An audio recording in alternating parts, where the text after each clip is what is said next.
भारत के 12 ज्योतिर्लिंगों में से सोमनाथ ज्योतिर्लिंग टेम्पल को सबसे पहला माना जाता है और आज मैं पहुंच चुकी हूं सोमनाथ, भगवान शिव के प्रथम धाम में। ये वही पवित्र मंदिर है जिसे 17 बार विदेशी आक्रमणकारियों ने तोड़ा, लेकिन हर बार ये और भी ज़्यादा सुंदर और मजबूती से खड़ा किया गया है। सोमनाथ सच में आस्था और शक्ति का प्रतीक है। सोमनाथ दर्शन के बाद यहाँ और भी कई पवित्र स्थल हैं, जैसे कि ओल्ड सोमनाथ मंदिर, लक्ष्मी नारायण मंदिर, त्रिवेणी संगम, भालका तीर्थ, गीता मंदिर, राम मंदिर, सूर्य मंदिर और हिंगराज मंदिर। इस ब्लॉग में मैं आपके साथ अपना रियल एक्सपीरियंसेस शेयर करूंगी, रहने से लेकर खाने तक। जो अच्छा लगा और जो मुझे पर्सनली अच्छा नहीं लगा, सब कुछ ऑनेस्टली बताऊंगी, तो ब्लॉग के अंत तक बने रहना। हर हर महादेव दोस्तों, मैं सीधा द्वारकाधीश टेम्पल के दर्शन करके सोमनाथ के लिए निकल पड़ी। द्वारका से स्लीपर बस पकड़कर मैंने लगभग 5 घंटे का सफ़र तय किया और फिर सोमनाथ पहुंची। मैं द्वारका के मटकी सर्कल से दोपहर 2:15 बजे बस में बैठी थी और शाम 7 बजे मुझे बिल्कुल सोमनाथ ज्योतिर्लिंग टेम्पल के पास वाले बस स्टॉप पर ड्रॉप कर दिया गया। सफ़र काफ़ी कंफर्टेबल था और डायरेक्ट मंदिर के पास उतर जाना काफ़ी कन्वीनियंट लगा।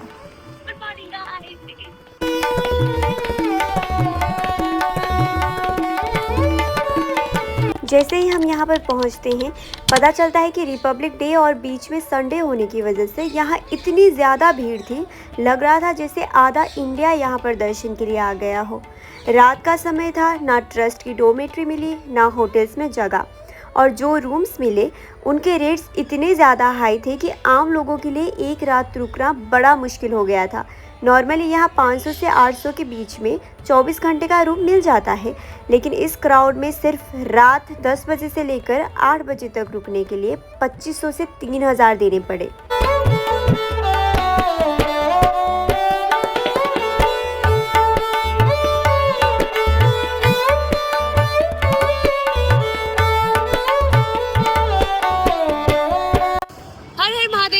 अभी हम आ चुके हैं मंदिर के द्वार पर, प्रवेश द्वार पर, और आप अंदर की तरफ देख सकते हो कितना लंबा लाइन है और हम भी उसी लाइन में जाएंगे।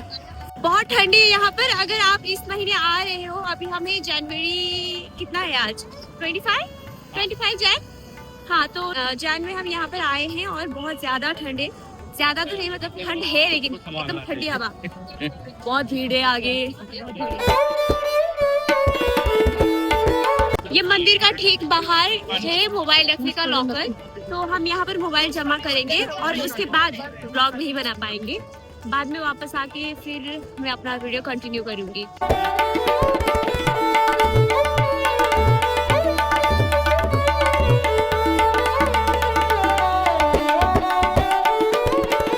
चलिए, मेरा दर्शन हो चुका है पूरा और बहुत सुंदर दर्शन हुआ, लेकिन मुझे एक दो चीजें अच्छी नहीं लगी, क्योंकि वहाँ पर ना बहुत ज्यादा धक्का मुक्का कर रहे थे। जो भी औरतों का लाइन था ना, वो घूंघट वाली औरतें थे, कुछ एक ग्रुप उनका, एंड वो बहुत बुरी तरीके से, मतलब जैसे बॉडी के ऊपर ही चढ़ रहे थे। एंड जो लड़के का लाइन था वो बेटर था। तो अगर आपको मौका मिलता है लड़के की लाइन में जाकर दर्शन करने का, तो मैं तो सजेस्ट करूँगी कि आप लड़कों की लाइन पर जाकर ही दर्शन करना, क्योंकि वो बहुत काइंड होते हैं। बट वो घूंघट वाली औरतें देखे तो प्लीज उनके आगे पीछे मत रहना, क्योंकि दर्शन करते वक्त आपका मूड ऑफ हो जाएगा। बाकी मैंने प्रसाद ले लिया है, अंदर से भी मिलता है, बाहर भी एरिया है यहाँ पर प्रसाद लेने के लिए। तो मैं सजेस्ट करूँगी कि अंदर से भीड़ होता है बहुत ज्यादा, तो मत ले, और बाहर से निकलते वक्त आप वहाँ पर ले सकते हो। ये मोबाइल वापस लेने की जगह, ये उसी के लिए लाइन लगे गए हैं। और इससे जो आगे वाला हिस्सा है ना, जहाँ से हम मंदिर के अंदर एंट्री करते हैं, वहाँ पर आपको जमा करना है फोन, ठीक है, और यहाँ से आप वापस उसको ले सकते हो।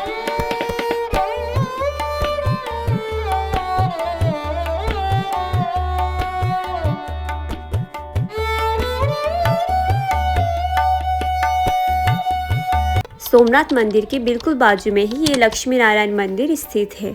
सोमनाथ दर्शन के बाद अधिकतर भक्त यहाँ पर भी प्रार्थना करते हैं। माना जाता है कि यहाँ लक्ष्मी नारायण का दर्शन करने से जीवन में स्थिरता और कृपा बरसती है। यहाँ का एटमॉस्फेयर बहुत ही शांत है। सोमनाथ के मुकाबले यहाँ पर भीड़ काफ़ी कम रहती है, तो आप आराम से बैठकर यहाँ पर ध्यान कर सकते हो। बाकी आप अपने पार्टनर के साथ आए हो तो ऐसे हाथ पकड़ के घूमना मत भूलना, क्योंकि लक्ष्मी नारायण के मंदिर में अधिकतर पार्टनर परिक्रमा करते हैं। सोमनाथ टेम्पल के बिल्कुल दूसरी तरफ ये अरेबियन सी फैला हुआ है। मंदिर की खूबसूरती को समंदर के साथ एंजॉय करने के लिए यहाँ ओशन व्यू बनाया गया है, जहाँ सिर्फ 5 रुपये पर हेड का टिकट लेकर आपको एंट्री मिल जाती है। ओशन व्यू के पास आप कैमल राइड, हॉर्स राइडिंग, छोटी मोटी वाटर एक्टिविटीज़ और फूड स्टॉल्स पे एक्सप्लोर कर सकते हो। बीच के पास ही आपको हनुमान जी का एक बड़ा सा स्टैचू भी देखने को मिलेगा, जो समंदर की तरफ मुंह करके बैठे हुए हैं। काफ़ी शांत और पावरफुल फीलिंग आती है वहाँ पर। अगर आप शाम के टाइम यहाँ आ रहे हो तो सनसेट बिल्कुल मिस मत करना। बस ध्यान रहे शाम 7 बजे से पहले पहुँच जाना, उसके बाद ओशन व्यू का एंट्री जो है वो बंद हो जाता है। एक इम्पोर्टेंट टिप देती हूँ दोस्तों, प्लीज़ आप वीकेंड अवॉइड करके आना, वरना जैसे मुझे होटल शॉर्टेज एंड हेवी भीड़ का सामना करना पड़ रहा है ना, आपको भी बिल्कुल यही सब झेलना पड़ेगा, जो मैं नहीं चाहती। हम एग्जैक्टली आए हैं ओशन व्यू के इस पार, जहाँ से मंदिर का ये सुंदर नज़ारा दिखाई देता है। चलिए।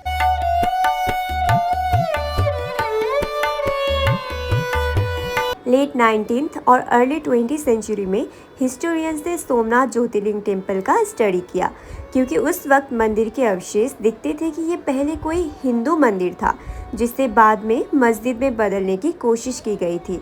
इंडिया की आज़ादी के बाद उन पुराने रुइंस को हटा दिया गया और सोमनाथ मंदिर को दोबारा ट्रेडिशनल हिंदू मारू गुरजारा आर्किटेक्चर स्टाइल में रिबिल्ड किया गया।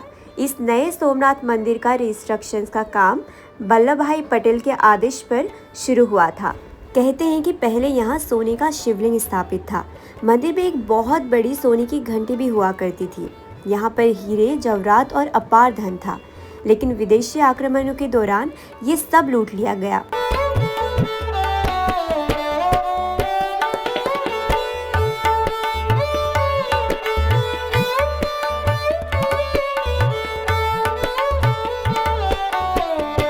सोमनाथ ज्योतिर्लिंग टेम्पल के बिल्कुल पास ही ओल्ड सोमनाथ मंदिर स्थित है, जिसका निर्माण अहिल्याबाई होलकर जी ने करवाया था।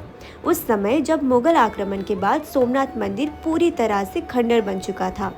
अहिल्याबाई होलकर जी भगवान शिव की बहुत बड़ी भक्त थी। कहते हैं शिव जी उनके सपने में आए थे और उसके बाद ही उन्होंने यहाँ शिवलिंग की पूर्ण स्थापना करवाई। इसी वजह से इस मंदिर में 2 शिवलिंग हैं। ऊपर वाला शिवलिंग अहिल्याबाई होलकर जी के नाम से जाना जाता है और नीचे स्थित शिवलिंग स्वयंभू माना जाता है। ये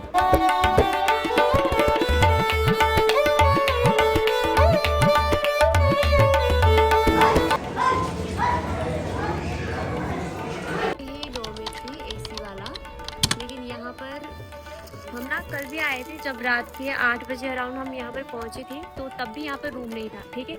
और अभी भी यहाँ पर हर दिन मतलब ऐसा होता है कि लाइक चेकआउट होता है सुबह के 9 बजे और फिर 10 बजे से फिर से रूम इश्यू हो जाता है लोगों को। बट हमें आज भी रूम नहीं मिला, क्योंकि ये लोग बोल रहे हैं कि रूम अवेलेबल नहीं है, लेकिन ऐसा नहीं है, रूम है लेकिन वो देना नहीं चाहते। तो पता नहीं यहाँ का पॉलिटिक्स क्या है, समझ में नहीं आया। एक तो ट्रस्ट बोलते हैं और मुंह पे बोल रहे थे कि जाओ ना यार प्राइवेट हाउस में जाओ। ये क्या बात हुई, प्राइवेट हाउस में जाना था तो डॉर्मेट्री क्यों आते पूछने। और वो है नॉन एसी, वहाँ पर भी जाकर एक बार देखते हैं, मिलेगा तो मिलेगा, नहीं मिलेगा तो फिर प्राइवेट में रहना पड़ेगा। भी कह रहे हैं कि रूम अवेलेबल नहीं है। अब हम कुछ नहीं कर सकते, यू नो, किसी को कंप्लेन नहीं कर सकते, कुछ नहीं कर सकते। लेकिन मुझे क्यों अंदर से लग रहा है कि ना रूम है लेकिन वो देना नहीं चाहते। कल भी हम आए हुए थे तो ये कह रहे थे, मुंह पे कह रहे थे कि लाइक 2 लोगों के लिए तो रूम नहीं मिलेगा, क्योंकि वो लोग जो 100 के ग्रुप में आते हैं, 50 के ग्रुप में आते हैं, 200 के ग्रुप में आते हैं, बस उन्हीं लोगों को रूम मिलता है। तो ऐसे तो फिर ट्रस्ट का कोई वैल्यू नहीं है ना यार। एक बात जो मुझे बिल्कुल अच्छी नहीं लगी, ट्रस्ट की डोमेट्री में रूम्स होने के बावजूद भी 1-2 लोगों को अलॉट नहीं किया जाता। इस वजह से हमें मजबूरन प्राइवेट होटल्स लेने पड़ते हैं और भीड़ के टाइम सिर्फ रात भर रुकने के लिए होटल्स में 2500 से 3000 रुपये पे करना पड़ता है। मुझे लगता है कि जब ये ट्रस्ट है तो 1 हो या 100 इंसान हो, सबके बारे में सोचना चाहिए। यात्रा सेवा होनी चाहिए, ना कि बिजनेस, क्योंकि इसका सीधा असर जो है वो हम जैसे साधारण यात्रियों पर पड़ता है। रात में रुकने के लिए रूम का पूछते पूछते मुझे बहुत ज़्यादा भूख लगने लगी थी, तो मैं मंदिर के पास वाले नाश्ता सेंटर में आ गई हूँ। नाश्ता करने के बाद मैं निकलूँगी आसपास के बाकी मंदिरों का दर्शन करने के लिए, जो सोमनाथ मंदिर से लगभग 1 से 5 किलोमीटर की दूरी में स्थित है। अगर आप मंदिर के अंदर से प्रसाद लेना भूल जाते हो तो ये नाश्ता काउंटर के एकदम एग्जैक्टली आगे है प्रसाद काउंटर। यहाँ से आप अपना प्रसाद ले सकते हो। पहले यहाँ ट्रस्ट की बस चलती थी जो लगभग 3 घंटे में आसपास के सारे मंदिरों और तीर्थ स्थलों का दर्शन करवाती थी, लेकिन अब वो सर्विस बंद होने की वजह से हमने 500 रुपये में एक ऑटो राइड बुक की जो हमें यहाँ की सारे इम्पोर्टेंट प्लेसेस घुमाने वाली है।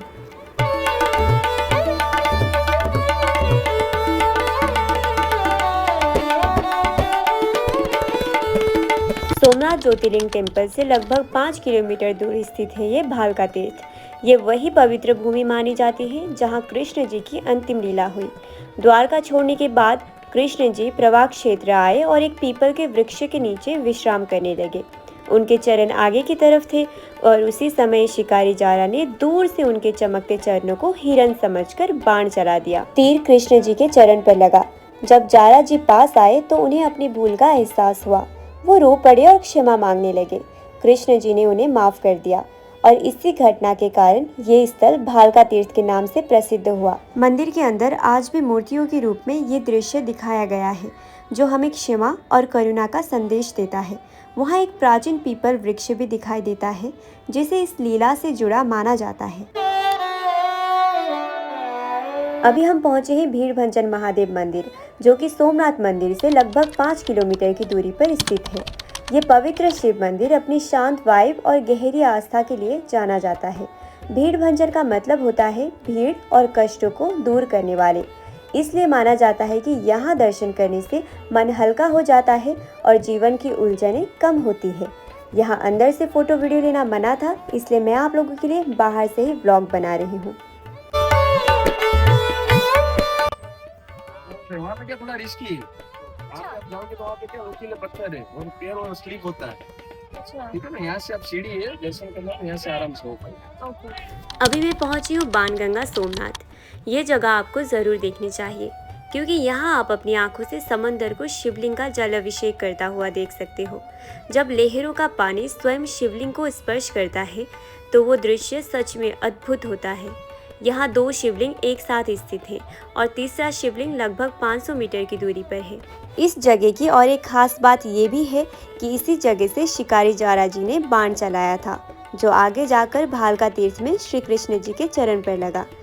तीर भालका तीर्थ में लगा लेकिन बाण यहीं से चला था। इसी वजह से इस जगह का नाम बाणगंगा रखा गया। अगर आप कभी सोमनाथ आएँ तो बाणगंगा को अपनी लिस्ट में ज़रूर शामिल कीजिएगा। ये सिर्फ एक तीर्थ नहीं बल्कि भक्ति, इतिहास और प्रकृति का खूबसूरत संगम है।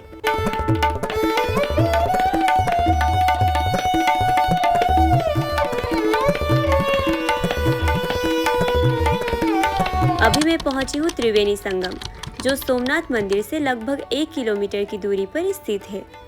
ये वही पवित्र स्थल है जहाँ तीनों नदियों का संगम होता है, हिरन, कपिला और सरस्वती नदी।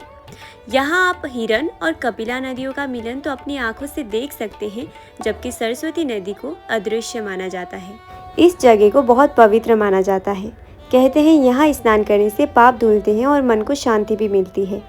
साथ ही सर्दियों के मौसम में यहाँ कई देसी विदेशी पक्षी नजर आते हैं जिन्हें दाना खिलाकर आप प्रकृति के इस खूबसूरत दृश्य का आनंद ले सकते हो।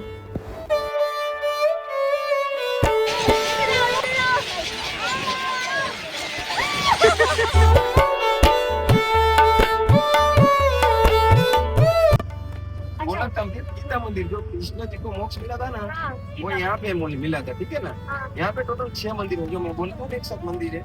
और यहाँ पे एक साथ ही अंदर, हाँ, पहले से लास्ट पे गीता मंदिर, लक्ष्मी नारायण मंदिर, कृष्ण भगवान के चरण पादुका, बलदेव जी की गुफा, गोलकधाम घाट, काशी विश्वनाथ मंदिर, भीमनाथ मंदिर और लास्ट में महाप्रभु जी की बैठे। फर्स्ट से देखते हैं, लास्ट में पूरा देखते हैं।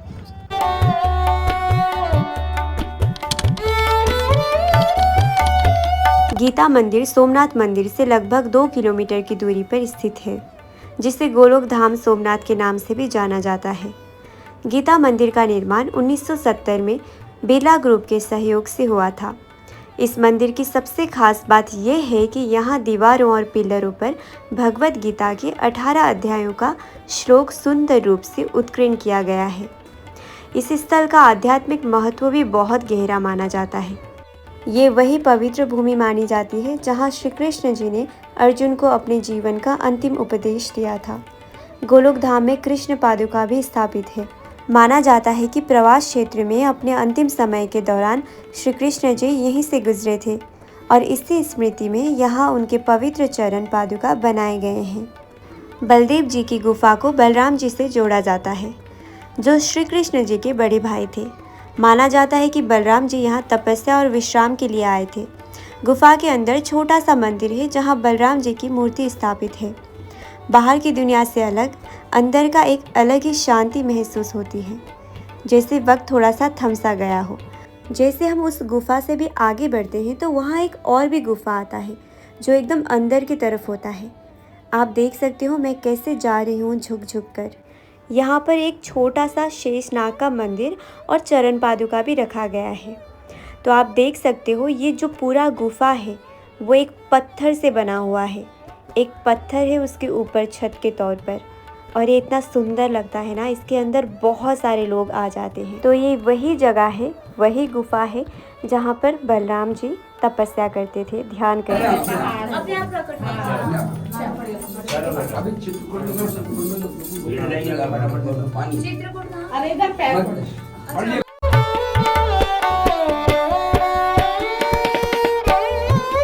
ये है लक्ष्मी नारायण मंदिर जो गोलोक धाम सोमनाथ के अंदर आता है। यहाँ सिर्फ माँ लक्ष्मी और भगवान नारायण के दर्शन ही नहीं होते, बल्कि अंदर एक गैलेक्सी भी बनाई गई है जहाँ लाइट इफेक्ट्स के थ्रू ब्रह्मांड को दिखाया गया है। उसके बाद आपको विष्णु जी के अलग अलग रूप भी देखने को मिलते हैं, जैसे 10 अवतारा स्टाइल प्रेजेंटेशन जो म्यूरल्स और स्कल्पचर्स के थ्रू एक्सप्लेन किए गए हैं। इसका पूरा कॉन्सेप्ट आपको ये बताता है कि कैसे विष्णु जी हर युग में धरती पर अवतार लेकर धर्म की रक्षा करते आए हैं। साथ में आप गोलोक धाम के अंदर काशी विश्वनाथ टेम्पल, श्री महाप्रभु जी की बैठक और ओमकारेश्वर टेम्पल सोमनाथ जैसा और भी पवित्र मंदिरों के दर्शन कर सकते हो।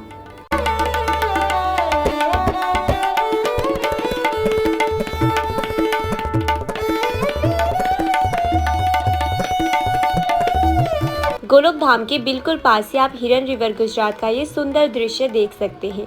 यहाँ के शांत और प्राकृतिक वातावरण को अपनी आंखों और दिलों में ज़रूर समेट लीजिए। सारी जगह घूमने के बाद थोड़ी देर यहाँ बैठकर हवा को महसूस कीजिए। सच में ये पल आपकी यात्रा को और भी सुकून भरा बना देते हैं। अपन जा रहे हैं पांडव गुफा, जहाँ पे पांडवों ने 12 साल वनवास किया था। रातों रात पांडव गुफा बनाया था ना जी। ऊपर चढ़ के 10 सीढ़ी चढ़ के लेफ्ट में जो आप सामने मंदिर देख रहे हो पुराना, वो पांडव गुफा है। अच्छा। और एकदम राइट में सूर्य टेम्पल।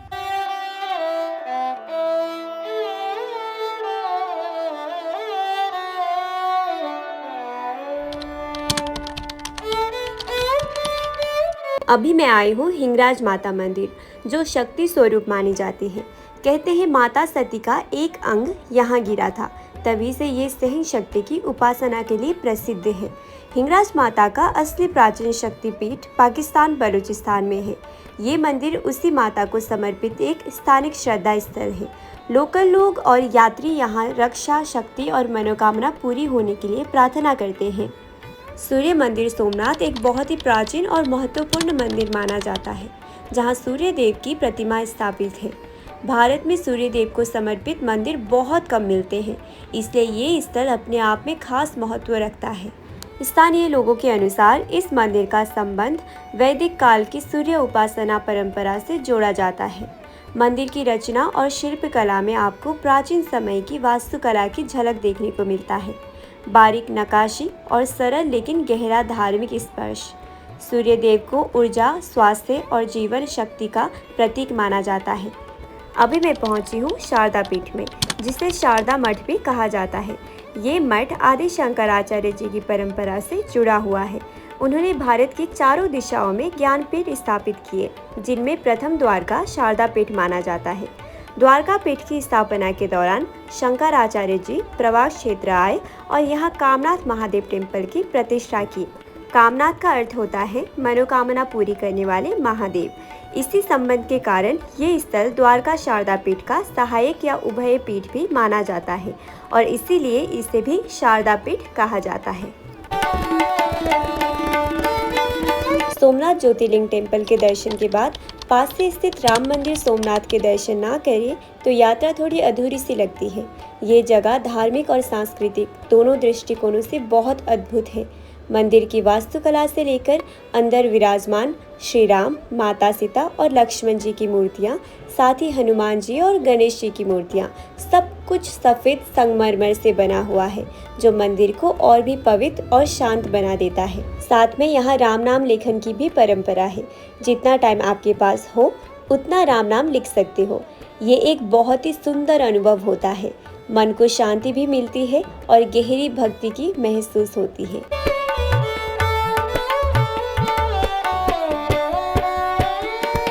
अब जानते हैं वेनेश्वर मंदिर के बारे में। ये मंदिर सोमनाथ के सबसे प्राचीन मंदिरों में से एक है जो 12वीं शताब्दी का माना जाता है। ये सोमनाथ धर्मशाला गेट के ठीक सामने स्थित है। कहानी के अनुसार जब मोहम्मद गजनी ने सोमनाथ पर हमला किया तब वाजा वंश के स्थानीय राजा ने आत्मसमर्पण करने से मना कर दिया और बहादुरी से लड़ाई लड़ी। तब दुश्मनों ने उनकी बेटी वेणी का अपहरण करने की योजना बनाई। वेणी रोज इस शिवलिंग के दर्शन करने के लिए आती थी। जब सैनिक मंदिर पर पहुंचे तो वेणी ने खुद को मंदिर में बंद कर लिया और भगवान शिव से प्रार्थना की। कहा जाता है कि उसी समय शिवलिंग 2 भागों में विभाजित हो गया और वेणी उसमें समा गई। आज भी यहाँ शिवलिंग पर उसके बालों का निशान और शिवलिंग के फटने का चिन्ह दिखाई देता है। वेणी को तुरंत मोक्ष प्राप्त हुई और मोहम्मद की योजना असफल हो गई। इसी चमत्कार की याद में इस मंदिर का नाम वेनेश्वर महादेव रखा गया। जो ये लेजर लाइट शो होता है मंदिर के अंदर, वो यहाँ से आपको टिकट मिलेगा 8 to 8:30 में शाम को। लेकिन बात यह है कि आज नहीं हो रहा क्योंकि आज यहाँ पर रिपब्लिक डे का और अलग ही धमाका है। उनको सिंगिंग करना है, 11 बजे तक उनका शो है, तो इसे उन्होंने कैंसिल कर दिया और हमारे भाग्य में ये नहीं था, तो हम नहीं देख पाएंगे शो। सैड। हम भाग भाग के आए, पता है, सारे मंदिर घूमने गए थे तो हम भाग भाग के यहाँ पर आए कि लाइक अब टिकट मिलेगा, लेकिन नहीं मिला क्योंकि नहीं है आज शो। नहीं हो सकता। सैड। ओल्ड सोमनाथ मंदिर के बिल्कुल सामने निःशुल्क भोजन सेवा उपलब्ध है जो बहुत ही व्यवस्थित और सुचारू तरीके से चलाई जा रही है। ये भोजन सोमनाथ ट्रस्ट द्वारा भक्तों को प्रसाद के रूप में शुद्ध शाकाहारी खाना दिया जाता है। यहाँ पहले आपको टोकन लेना होता है, उसके बाद थाली मिलती है। भोजन सेवा दोपहर 11 बजे से 3 बजे तक और शाम 7 बजे से रात 11 बजे तक चलती रहती है। टेम्पल से थोड़ा आगे छोटा सा मार्केट लगा होता है जहां सोमनाथ की याद में शिवलिंग, शंख, पूजा का सामान और काले धागे जैसे स्पिरिचुअल्स आइटम मिलते हैं। मैं यहां से काला धागा ले रही हूं क्योंकि मैंने छोटा सा संकल्प लिया था कि भारत के 12 ज्योतिर्लिंगों में से 12 काले धागे कलेक्ट करूंगी। हर धागे मेरी यात्रा की याद और भावना का एक टुकड़ा होगा।